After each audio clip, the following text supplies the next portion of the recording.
Hi, I'm Josh, and I'd like to read you a story. You see, this is a story about a witch trial in Sweden in 1669 and 1670, which may have influenced the Salem Witch Trials of 1692 to 1693. So here is an account. It's included in the book Sadducismus Triumphatus by Joseph Glanville, and it's called An Account of What Happened in the Kingdom of Sweden in the years 1669 and 1670 in relation to the persons that were accused for witches and tried and executed by the king's command. This is by Anthony Hornick, preacher at the Savoy, printed in London 1681. Pick up midway down. The section is subtitled A Relation of the Strange Witchcraft Discovered in the Village Mora in Sweden. Taken out of the public register of the Lords Commissioners, appointed by His Majesty the King of Sweden to examine the whole business in the years of our Lord 1669 and 1670. The news of this witchcraft coming to the king's ear, His Majesty was pleased to appoint commissioners, some of the clergy and some of the laity, to make a journey to the town aforesaid, and to examine the whole business. And accordingly the examination was ordered to be on the 13th of August. And the commissioners met on the 12th instant in the said village at the parson's house, to whom both the minister and several people of fashion complained with tears in their eyes of the miserable condition they were in, and therefore begged of them to think of some way whereby they might be delivered from their calamity. They gave the commissioners very strange instances of the devil's tyranny among them, how by the help of witches he had drawn some hundreds of children to him, and made them subject to his power, how he hath been seen to go in a visible shape through the country, and appeared daily to the people, how he had wrought upon the poor's sort by presenting them with meat and drink, and this way allured them to himself, with other circumstances to be mentioned hereafter. The inhabitants of the village added, with very great lamentations, that though their children had told all, and sought God very earnestly by prayer, they were carried away by him, and therefore begged of the Lord's commissioners to root out these witches, that they might regain their former rest and quietness, and the rather being because the children which used to be carried away there in the county or district of Elfdale, since some witches had been burnt there, remained unmolested. That day being the last humiliation day instituted by authority for the removing of this judgment, the commissioners went to church, where they appeared a considerable assembly both of young and old. The children could read most of them, and sing psalms, and so could the women, though not with any great zeal or fervor. There were preached 2 sermons that day, in which the miserable case of those people that suffered themselves to be deluded by the devil was laid open, and these sermons were at last concluded with very fervent prayer. The public worship being over, all the people of the town were called together to the parson's house, near 3,000 of them. Silence being commanded, the king's commission was read publicly in the hearing of them all, and they were charged under very great penalties to conceal nothing of the truth, and to say nothing but the truth. Those especially who were guilty, that the children might be delivered from the clutches of the devil, they all promised obedience, the guilty feignedly, but the guiltless weeping and crying bitterly. On the 14th of August, the commissioners met again, consulting how they might withstand this dangerous flood. After long deliberation and order also coming from His Majesty, they did resolve to execute such, as the matter of fact could be proved upon examination being made, for there were discovered no less than 70 in the village aforesaid, 23 of which freely confessing their crimes, were condemned to die. The rest, one pretending that she was with child, and the other denying and pleading not guilty, were sent to Faluna, where most of them were afterwards executed. 15 children, which likewise confessed that they were engaged in this witchery, died as the rest. 36 of them between 9 and 16 years of age, who had been less guilty, were forced to run the gauntlet. 20 more, who had no great inclination, yet had been seduced to those hellish enterprises because they were very young, were condemned to be lashed with rods upon their hands for 3 Sundays together at the church door. And the aforesaid 36 were also deemed to be lashed this way once a week for a whole year together. The number of the seduced children was about 300. On the 25th of August, execution was done upon the notoriously guilty. The day being bright and glorious, and the sun shining, and some thousands of people being present at the spectacle, the order and method observed in the examination was thus. First, the commissioners and the neighboring justices went to prayer. This done, the witches, who had most of them children with them, which they either had seduced or attempted to seduce, from 4 years of age to 16, were set before them. Some of the children complained lamentably of the misery and mischief they were forced sometime to suffer of the witches.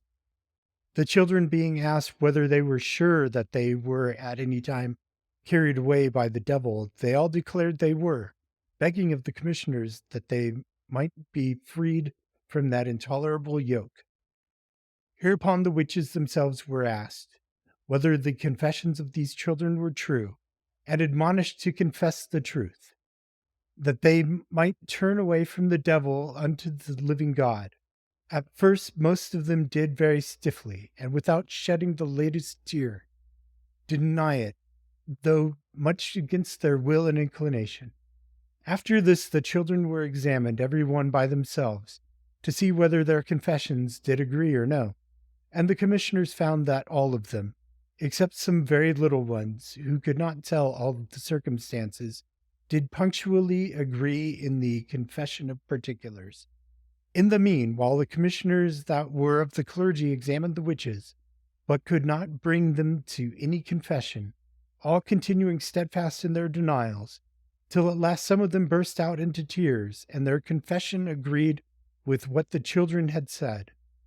And these expressed their abhorrency of the fact, and begged pardon, adding that the devil, whom they called Loita, had stopped the mouths of some of them, and stopped the ears of others, and being now gone from them, they could no longer conceal it, for they now perceived his treachery.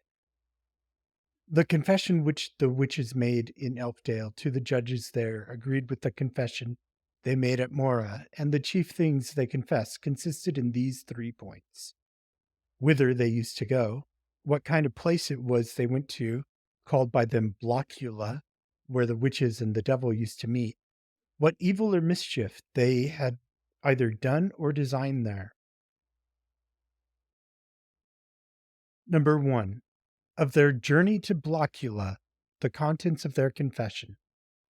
We of the province Elfdale do confess that we used to go to a gravel pit which lay hard by a crossway, and there we put on a garment over our heads, and then danced around, and after this ran to the crossway, and called the devil thrice, first with a still voice, the second time somewhat louder, and the third time very loud, with these words, Antecessor, come and carry us to Blockula. Whereupon immediately he used to appear, but in different habits. But for the most part we saw him in a grey coat, and a red and blue stockings. He had a red beard, a high-crowned hat, with linen of divers colors wrapped about it, and long garters upon his stockings. Then he asked us whether we would serve him with soul and body. If we were content to do so, he set us on a beast which he had there ready, and carried us over the churches and high walls, and after all, we came to a green meadow where Blockula lies. We must procure some shavings of altars and church clocks, and then he gives us a horn with the salve in it, wherewith we do anoint ourselves, and then he gives us a saddle with a hammer and a wooden nail thereby to affix the saddle, whereupon we call upon the devil, and away we go. Those that were at the town of Mora made in a manner the same declaration.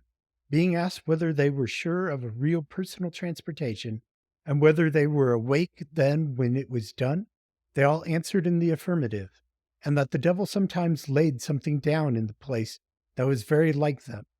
But one of them confessed that he did only take away her strength, and her body lay still upon the ground.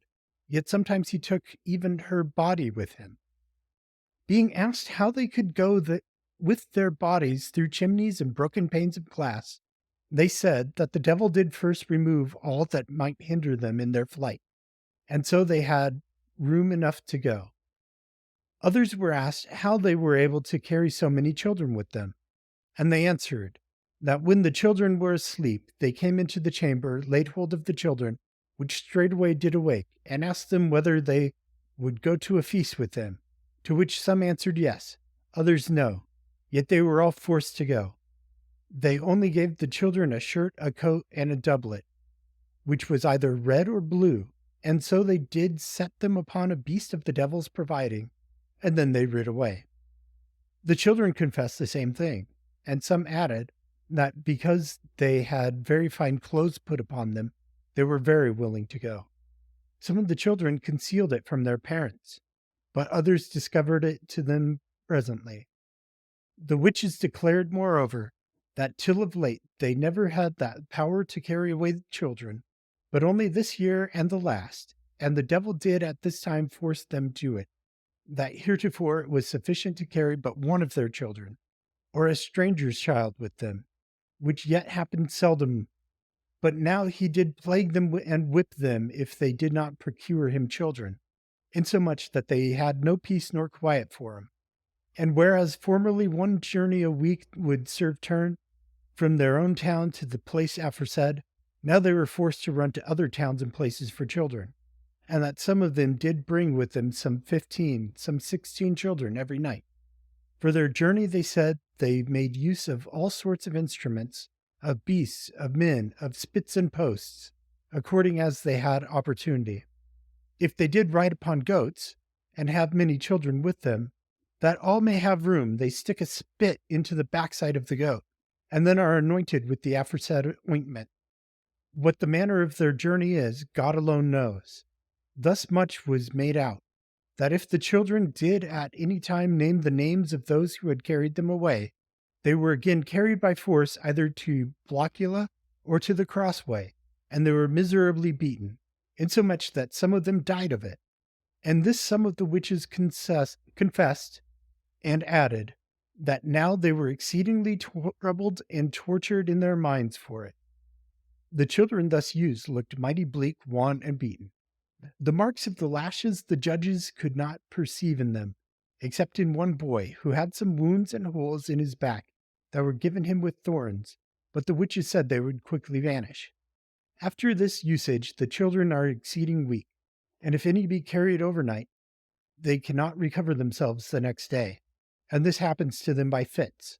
And if a fit comes upon them, they lean on their mother's arms, who sit with them up sometimes all night.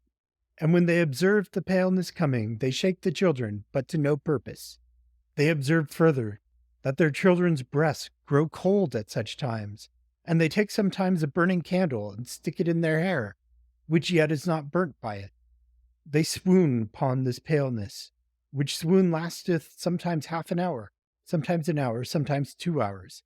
And when the children come to themselves again, they mourn and lament and groan most miserably, and beg exceedingly to be eased.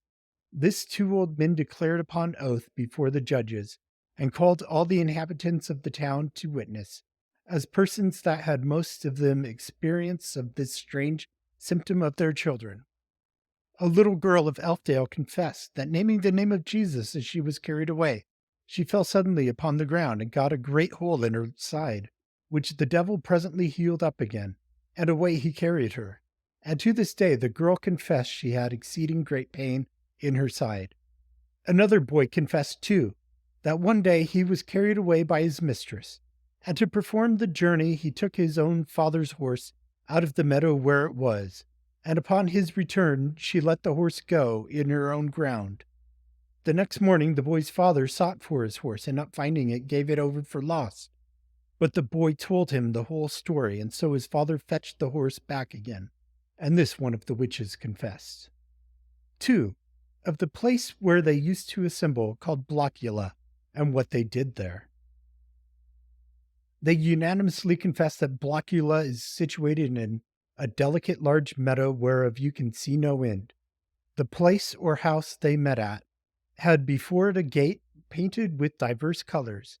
Through this gate they went into a little meadow distinct from the other, where the beasts went that they used to ride on. But the men whom they made use of in their journey stood in the house by the gate in a slumbering posture, sleeping against the wall. In a huge large room of this house, they said, there stood a very long table, at which the witches did sit down. And that hard by this room was another chamber, where there were very lovely and delicate beds.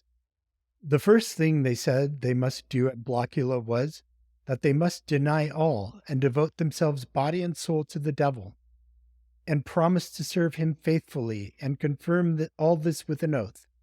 Hereupon they cut their fingers, and with their blood writ the name in his book. They added that he caused them to be baptized too by such priests as he had there, and made them confirm their baptism with dreadful oaths and imprecations. Hereupon the devil gave them a purse, wherein there were shavings of clocks, with a stone tied to it, which they threw into the water. And then they were forced to speak these words, as these shavings of the clock do never return to the clock. Hereupon the devil gave them a purse, wherein there were shavings of clocks with a stone tied to it, which they threw into the water, and then were forced to speak these words, as these shavings of the clock do never return to the clock from which they are taken, so may my soul never return to heaven, to which they add blasphemy and other oaths and curses. The mark of their cut fingers is not found in all of them, but a girl who had been slashed over her fingers declared that because she would not stretch out her fingers, the devil in anger had so cruelly wounded it. After this they sat down to table, and those that the devil esteemed most were placed nearest to him. But the children must stand at the door, where he himself gives them meat and drink. The diet they did used to have there was, they said, broth with coleworts and bacon in it, oatmeal, bread spread with butter, milk, and cheese. And they added that sometimes it tasted very well and sometimes very ill. After meals they went dancing, and in the meanwhile swear and curse most dreadfully, and afterward they went to fighting one with another. Those of Ethdale confessed that the devil used to play upon a harp before them, and afterwards to go with them that he liked best into a chamber, where he committed venereal acts with them. And this indeed all confessed, that he had carnal knowledge of them, and that the devil had sons and daughters which he did marry together, and they did couple, and brought forth toads and serpents. One day the devil seemed to be dead, whereupon there was great lamentation at Blockula, but he soon awaked again. If he hath a mind to be merry with them, he lets them all ride upon spits before him, takes afterwards the spits, and beats them black and blue, and then laughs at them. And he bids them believe that the day of judgment will come speedily, and therefore sets them on work to build a great house of stone, promising that in that house he will preserve them from God's fury, and cause them to enjoy the greatest delights and pleasures. But while they work exceeding hard at it, there falls a great part of the wall down again, whereby some of the witches are commonly hurt, which makes him laugh, but presently he cures them again. They said they had sometimes seen a very great devil like a dragon, with fire round about him, and bound with an iron chain. And the devil that converses with them tells them that if they confess anything, he will let that great devil loose on them, whereby all Sweden shall come into great danger. They added that the devil had a church there, such another as in the town of Mora. When the commissioners were coming, he told the witches they should not fear them, for he would certainly kill them all. and they confessed that some of them had attempted to murder the commissioners, but had not been able to effect it. Some of the children talked much of a white angel, which used to forbid them doing what the devil had bid them do, and told them that those doings, should not last long. What had been done had been permitted because of the wickedness of the people, and the carrying away of the children should be made manifest. And they added that this white angel would place himself sometimes at the door betwixt the witches and the children, and when they came to Blockula, he pulled the children back, but the witches they went in. 3. Of the mischief or evil which the witches promised to do to men and beasts. They confessed that they were to promise the devil that they would do all that's ill, and that the devil taught them to milk, which was in this wise. They used to stick a knife in the wall, and hang a kind of a label on it, which they drew and stroked. And as long as this lasted, the persons that they have power over were miserably plagued, and the beasts were milked that way, till sometimes they died of it. A woman confessed that the devil gave her a wooden knife, wherewith going into houses she had power to kill anything she touched with it. Yet there were few that would confess that they had hurt any man or woman. Being asked whether they had murdered any children, they confessed that they had indeed tormented them, but did not know whether any of them had died of these plagues, and added that the devil had showed them several places where he had power to do mischief. The minister of Elfdale declared that one night these witches were, to his thinking, upon the crown of his head, and that from thence he had had a long continued pain of the head. One of the witches confessed, too, that the devil had sent her to torment that minister, and that she was ordered to use a nail and strike it into his head, but it would not enter very deep, and hence came that headache. The aforesaid minister said also that one night he felt a pain as if it were torn with an instrument that they cleanse flax with, or a flax comb, and when he waked he heard somebody scratching and scraping at the window, but could see nobody. And one of the witches confessed that she was the person that did it, being sent by the devil. The minister of Mora declared also that one night one of these witches came into his house, and did so violently take him by the throat, that he thought he should have been choked, and waking he saw the person that did it, but could not know her, and that for some weeks he was not able to speak or perform divine service. An old woman of Elfdale confessed that the devil had helped her to make a nail, which she struck into a boy's knee, of which stroke the boy remained lame a long time. And she added that before she burnt or was executed by the hand of justice, the boy would recover. They confessed also that the devil gives them a beast about the bigness and shape of a young cat, which they call a carrier, and that he gives them a bird, too, as big as a raven, but white. And these two creatures they can send anywhere, and wherever they come, they take away all sorts of victuals they can get, butter, cheese, milk, bacon, and all sorts of seeds, whatever they find, and carry it to the witch. What the bird brings they may keep for themselves, but what the carrier brings they must reserve for the devil, and that's brought to Blockula, where he doth give them of it so much as he thinks fit. They add likewise that these carriers fill themselves so full, sometimes, that they are forced to spew by the way, which spewing is found in several gardens where coleworts grow, and not far from the houses of those witches. It is of a yellow color like gold, and it is called butter of witches. The Lords Commissioners were indeed very earnest, and took great pains to persuade them to show some of their tricks, but to no purpose, for they did all unanimously confess that since they had confessed all, they found that all their witchcraft was gone, and that the devil at this time appeared to them very terrible, with claws on his hands and feet, and with horns on his head, and a long tail behind him, and showed to them a pit burning, with a hand put out. But the devil did thrust the person down again with an iron fork, and suggested to the witches that if they continued in their confession, he will deal with them in the same manner. The above said relation is taken out of the public register. where all this is related with more circumstances.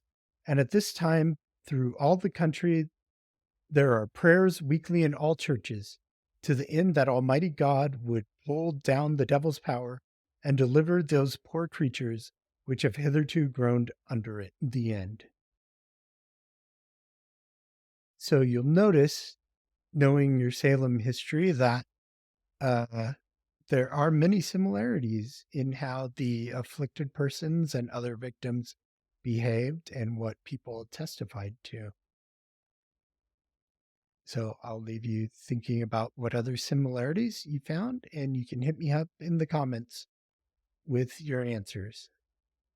Have a great today and a beautiful tomorrow.